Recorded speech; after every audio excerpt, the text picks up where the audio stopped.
The actor Zelensky is playing his best role, talking about peace but asking for war. Puppet Kiev and the West are seeking escalation. Zelensky denies having any negotiations, while NATO is sending more weapons, providing all military support and paying for the ongoing hostilities to keep the Kiev regime afloat. In response, Moscow accepted the new realities and trumps all of the enemy attempts of escalation with changes to the Russian nuclear doctrine.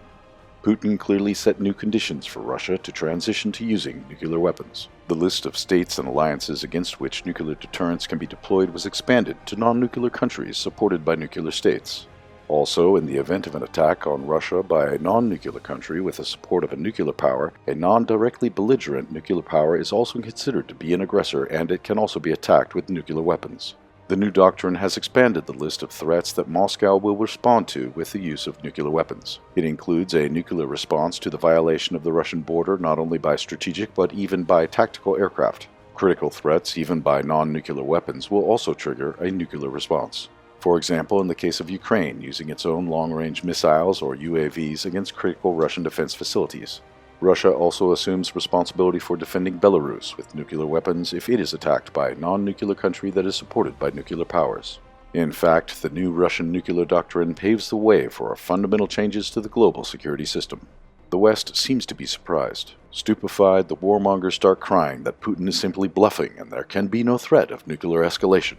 Nuclear weapons are yet to enter the battle. Meanwhile, Russian drones and missiles are dealing well with the Ukrainian military on their own. Ukrainian rear regions are coming under massive Russian strikes every night. On September 27th, Russian drones struck Ukrainian port infrastructure and ship repair plants throughout the Odessa region. Russian Iskander-M ballistic missiles struck workshops used for the production of components for rocket technology for the Makarov Southern machine building plant in Dnipro. 2 Kh-22 cruise missiles hit Zimny Island and the Zavrida drilling rig in the Black Sea. Massive strikes continue in the border Sumy region. In the morning, a Russian precision strike destroyed the building of the police department in KIEV'S. Dozens of Ukrainian officers were killed and wounded.